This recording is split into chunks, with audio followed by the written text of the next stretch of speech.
Reducir el déficit habitacional y fomentar la construcción de vivienda social es el principal objetivo del proyecto de ley urgente enviado por el presidente Daniel Noboa, que se analiza en la Asamblea Nacional. Esta propuesta incluye incentivos tributarios para atraer esta inversión. La Comisión de Desarrollo Económico de la Asamblea Nacional inició en San Borondón, Guayas, el tratamiento del proyecto de ley enviada con carácter urgente en materia económica por el presidente Daniel Noboa, que busca incentivar la construcción de viviendas de interés social y reducir el déficit habitacional del país. Según la presidenta de la comisión, Valentina Centeno, las cifras reflejan la gravedad del problema. Tenemos un déficit habitacional de 700.000 viviendas, 700.000 familias que no tienen un hogar. Y por otro lado, millones de familias que tienen una vivienda que no se encuentra en un estado adecuado. Y justifican la urgencia del proyecto. Porque el déficit habitacional solo ha venido creciendo en los últimos 10 años en este país y se ha venido agravando aún más con la crisis climática que vive el mundo. Así que es plenamente justificado, oportuno y además justo con los ecuatorianos que pueda dinamizarse un sector que genera empleo y devolverle la dignidad a las familias ecuatorianas. Precisamente para sustentar el carácter urgente de la iniciativa, la comisión recibió al secretario jurídico de la presidencia, Enrique Herrería. Porque va a apuntar a aquellas personas que no tienen la posibilidad ni de llegar al proyecto de Credicasa, ni tampoco al Miti-Miti, sino que van a recibir una vivienda absolutamente gratuita. Se va a beneficiar a los más pobres del Ecuador. La propuesta plantea incentivos tributarios, entre ellos una exención de hasta el 30% del impuesto a la renta para empresas que financien proyectos de vivienda de interés social. Durante la sesión, los legisladores plantearon varias inquietudes sobre el alcance del proyecto, entre ellas, si los beneficios favorecerán únicamente a grandes empresas constructoras o si podrán participar también empresas más pequeñas. Herrería respondió que la ley no limita el acceso a los incentivos, por lo que cualquier empresa o persona natural podría acogerse al mecanismo de inversión. También aclaró que el proyecto tendrá alcance nacional, incluso en territorios como Galápagos, y que los montos de inversión y los incentivos tributarios estarán regulados para no afectar las finanzas del Estado. Va a tener que haber una observancia también por parte del Ministerio de Economía, que es el que va a tener que ir fijando anualmente los montos hasta lo que es permisible esa exención tributaria. Habrá un momento que en el año el Ministerio de Economía diga, hemos llegado al monto permisible por este año, pero eso no significa que se extingue el programa, sino que va a continuar al año siguiente en la medida que no vaya a afectar, eso es importante, la sostenibilidad fiscal. Además, explicó que el Ministerio de Infraestructura y Transporte será el encargado de definir los parámetros de construcción y las zonas donde podrán desarrollarse los proyectos habitacionales. Tienen que hacer un diseño, no solamente del tipo habitacional que se va a tener que poner en práctica, la delimitación del área de construcción. La comisión continuará con el análisis del proyecto este jueves, con la comparecencia del ministro de Infraestructura y Transporte, Roberto Luque. Y a propósito de este tema, la Secretaría de Comunicación y el ministro de Infraestructura explicaron el alcance del proyecto de reforma a la Ley de Régimen Tributario Interno para incentivar la construcción de viviendas de interés social. En Ecuador, según el ministro de Infraestructura y Transporte, Roberto Luque, existe un déficit habitacional que bordea las 700.000 casas. Por eso el gobierno envió a la Asamblea Nacional un proyecto de ley para incentivar a los empresarios privados a construir o donar viviendas de interés social. Con esta medida buscamos acelerar la construcción de hogares, generar empleo y darle vivienda a todos. El gobierno propone que los contribuyentes que realicen donaciones a favor del ente rector de Hábitat y Vivienda tendrán derecho a una rebaja del impuesto a la renta, causado en el ejercicio fiscal en el que se perfeccione la donación, equivalente al 100% del valor donado, con un límite máximo del 30% del impuesto causado, sin derecho a devolución. De manera didáctica, la secretaria de Comunicación explicó por qué tomaron esa decisión. ¿Por qué lo hacemos? Por dos motivos. Primero, para que las empresas decidan dónde van sus impuestos, y segundo, porque es mucho más ágil y rápido trabajar junto al sector privado. En la Asamblea Nacional ya revisaron el documento. Inés Alarcón dice que darán trámite con agilidad a esa iniciativa. Fomentar la construcción de la vivienda social. Miles de familias hoy no cuentan con una vivienda. Ahora el análisis está en la Asamblea Nacional, que tendrá 30 días para definir definir el futuro de ese proyecto de ley. Y la Comisión de Soberanía, Integración y Seguridad Integral de la Asamblea Nacional aprobó con 7 votos a favor el informe para el segundo debate del proyecto de ley para el fortalecimiento del sistema penitenciario. El texto, que va a ser remitido para su posterior análisis en el Pleno Legislativo, incluye una disposición transitoria para que las personas privadas de la libertad realicen trabajos internos y cubran sus necesidades básicas. Y el presidente Daniel Noboa asistió este 11 de marzo a la ceremonia de posesión de José Antonio Kast como presidente de Chile. El acto se desarrolló en el Salón de Honor del Congreso Nacional con la presencia de jefes de Estado y delegaciones internacionales. Noboa cumplió agenda oficial y participó en un almuerzo ofrecido por el nuevo mandatario chileno. Previamente, mantuvo una reunión con el rey de España, Felipe VI, para fortalecer la cooperación bilateral. El fiscal general del Estado, Carlos Alarcón, señaló que los casos AAA y Goleada tienen sustento para demostrar los presuntos delitos como venta ilegal de hidrocarburos, subsidiados, defraudación tributaria y lavado de activos. La defensa de los procesados en el denominado caso AAA y también en el caso Goleada, como son por parte de los hermanos de Aquiles Álvarez y también su persona, han señalado que no existen elementos de convicción para probar tanto el delito hidrocarburífero en el caso AAA como en el caso Goleada sobre una presunta defraudación tributaria, incluido lavado de activos. Pero estos casos tendrían todo un sustento jurídico, con indicios fuertemente recabados por parte de Fiscalía. Así lo señala el fiscal general del Estado, Carlos Alarcón. Hay que ser completamente claros, y el caso AAA es un caso sólido.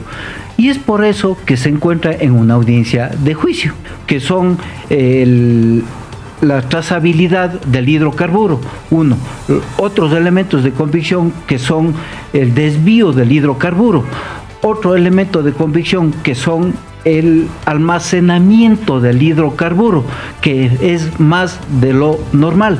Para el principal del Ministerio Público, la defensa de los procesados ha tratado de desviar la atención de la opinión pública, intentando posicionar una narrativa de que supuestamente el caso AAA y el caso Goleada son el mismo proceso. Pero todo esto sería una falacia, pues a su criterio, cada uno de los casos está sustentado. El fruto de este dinero que se obtuvo de una manera ilegal mediante una estructura completamente organizada se realizó mediante empresas. Estas empresas, entre ellas Alba 3 y una offshore en Panamá, para cometer el presunto delito de lavado de activos. Pero en este caso no solamente estarían los elementos de convicción recopilados por Fiscalía, sino también la cooperación por parte de José Ricardo Ceballos, quien habría sido fundador y socio de una de las empresas investigadas en torno a los hermanos Álvarez y los otros procesados en esta causa, pues entregó información como dispositivos en donde constan chats y otros documentos que han sido explotados y periciados para ser presentados durante este caso. Y hubo reacciones en la Asamblea Nacional tras la sentencia de la Corte Constitucional por el caso Las Malvinas. El Pleno va a sesionar este viernes para conocer y emitir un pronunciamiento oficial. La mañana de este miércoles se desarrolló la sesión 64 del Pleno de la Asamblea Nacional en San Borondón, Guayas.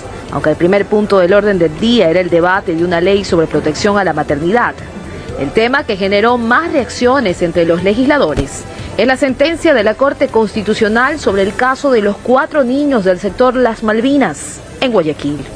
La Corte determinó que los menores fueron víctimas de desaparición forzada, tras haber sido detenidos por una patrulla militar, y dispuso medidas de reparación para sus familias. Desde el oficialismo se sostiene que el caso debe analizarse desde la responsabilidad individual de los militares que actuaron. En el proceso penal no se ha identificado ningún tipo de obediencia a autoridad superior. Fue una actuación personal de cada uno de los militares. Es decir, cuando existe una cadena de mando, por supuesto que se tiene que identificar quién ordenó, por ejemplo. Y aquí no hay nada de eso. Con este criterio coinciden también asambleístas independientes como Sergio Peña. Otra cosa es responsabilidad o culpabilidad de un gobierno, la cual no existe, porque lógicamente el gobierno como tal permitió las investigaciones, no dieron en ningún momento ningún tipo de orden hacia esto. En este caso no se ha determinado una responsabilidad del gobierno del presidente Daniel Noboa, sino una responsabilidad del Estado por ser fuerza pública la que actuó de una manera equivocada.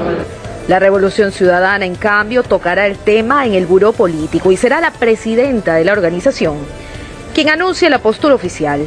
Y eso no es una noticia que puede pasar desapercibida. El Estado ecuatoriano no ha garantizado la seguridad dentro de este país. El Pleno sesionará este viernes a las 10 de la mañana para conocer y emitir un pronunciamiento en torno a la sentencia. Y en el denominado caso Mueble Fino, la jueza Nubia B., de la Unidad Judicial de Familia, Niñez y Adolescencia, fue llamada a juicio por el presunto delito de concusión. Según la Fiscalía, la funcionaria habría exigido muebles y otros beneficios a un ciudadano que tramitaba la tenencia de su hijo, a cambio de favorecerlo en el proceso. Entre los elementos presentados constan transferencias, conversaciones y registros que sustentarían la acusación. Y el ministro del Interior, John Reyber, señaló que no habrá tolerancia con quienes incumplen el toque de queda que va a regir desde el 15 de marzo en Guayas, Los Ríos, El Oro y Santo Domingo de los Áchilas. Aquella persona que piense desafiar el toque de queda le espera una pena de 1 o 3 años, el cual vamos a ser muy exigentes. Hemos hecho ya conversaciones con el sistema de justicia justamente para que, de llegarse a dar el caso, se pueda actuar de la forma para que no se vuelva a repetir. El sector productivo ha sido muy claro en que hay que bajar la delincuencia. Hoy tenemos que arrimar el hombro y tenemos que cumplir con el toque de queda para que podamos hacer las labores que necesitamos para atacar la economía criminal y a los grupos criminales. No va a haber salvoconductos. Mire, el tema de salvoconductos ha sido claro, vehículos de emergencias, ese tipo de movilización médica, son quienes van a poderse mover. Me estuvieron preguntando qué pasa con las personas que viajan, ellos pueden moverse con su pasaje y demostrar, pero hasta ahí llega el tema de yo no puedo tener las vías transitadas, no puedo tener las principales ciudades con vehículos moviéndose cuando estamos en una guerra contra el crimen y contra sus economías. Ecuador tendrá en Quito una oficina del FBI que trabajará de forma articulada con una nueva unidad de la Policía Nacional en la lucha contra el crimen organizado, el narcotráfico y otros delitos. Ecuador abre una nueva fase histórica en la guerra contra el crimen organizado. El país firmó un acuerdo de entendimiento con los Estados Unidos que permitirá instalar en el Ecuador una oficina de enlace del FBI, con intercambio de inteligencia y coordinación directa en investigaciones contra redes criminales transnacionales. Estas amenazas no respetan fronteras, debilitan las instituciones, afectan la confianza pública, generan violencia y ponen en riesgo la prosperidad y la seguridad de nuestros países. Esta medida apunta directamente a la lucha que se genera a diario en el Ecuador en contra de las bandas, que incluso han sido catalogadas por Washington como organizaciones terroristas extranjeras. Junto con la policía vamos a tener mucho éxito, no solo en los delitos tradicionales de tráfico de armas o de narcóticos, también vamos a tener éxito en las investigaciones financieras y de corrupción. Este acuerdo fortalece el intercambio de información, así también de inteligencia policial y operaciones conjuntas para rastrear redes internacionales de narcotráfico, lavado de dinero y hechos de corrupción. Van a estar acá permanentemente en la embajada, donde van a tener sus oficinas. Tienen una unidad por parte de Policía Nacional con las cuales articulan y trabajan y están direccionados a llevar investigaciones sobre casos importantes que se estén relacionados aquí en el país, varios de ellos, y de esa forma van a trabajar de una forma continua. Esta estrategia forma parte de una cooperación más amplia entre Quito y Washington para enfrentar el narcotráfico, crimen organizado y así también cortar las rutas internacionales de droga que atraviesan el hemisferio. Pero sobre todo, significa fortalecer nuestras instituciones. Porque al final del día, la seguridad no se construye solo con operativos. Se construye con instituciones fuertes, profesionales y preparadas. Y cada vez que un investigador tiene mejores herramientas, cada vez que un analista entiende mejor cómo operan las redes criminales, cada vez que un equipo trabaja con información más precisa, ganan nuestras instituciones, pero gana nuestro país. Una apuesta clara en materia de seguridad no solamente para el Ecuador, sino también para la región. Es por ello que el accionar conjunto con el FBI, la Policía Nacional del Ecuador y las demás instituciones como la Fiscalía se realizará articuladamente para contrarrestar a las mafias. La Asamblea Nacional sesionó en San Borondón para analizar el proyecto de ley orgánica de extradición que regularía la entrega de ecuatorianos requeridos por la justicia de otros países por delitos graves. El debate también estuvo marcado por pronunciamientos políticos del oficialismo y la Revolución Ciudadana. La Asamblea Nacional nuevamente desde San Borondón, Guayas, conoció este martes el informe para primer debate del proyecto de ley orgánica de extradición, una normativa que busca regular cómo Ecuador podrá entregar a ciudadanos requeridos por la justicia de otros países por delitos graves como narcotráfico, crimen organizado, lavado de activos o terrorismo. Esto ocurre luego de que en consulta popular se aprobara permitir la extradición de ecuatorianos, algo que antes estaba prohibido por la Constitución. La presidenta de la Comisión de Justicia, Rosa Torres, es la ponente. Esta ley comprende básicamente cambiar en su integralidad de la ley anterior que data del año 2000. En el debate, que duró 2 horas, se intervinieron 13 asambleístas. La mayoría manifestaron su respaldo al proyecto, excepto los correístas. Y no veremos extraditar nunca a los responsables de casos de narcotráfico. Para la votación, que le dará paso a la norma o no, falta un segundo debate. Previo al arranque de la sesión, hubo pronunciamientos tanto del bloque oficialista como de la Revolución Ciudadana. En el caso de Acción Democrática Nacional, la jefa de la bancada, Valentina Centeno, habló del nuevo proyecto de ley económico urgente enviado por el presidente Daniel Noboa a la Asamblea, que incluye incentivos para la construcción de viviendas de interés social.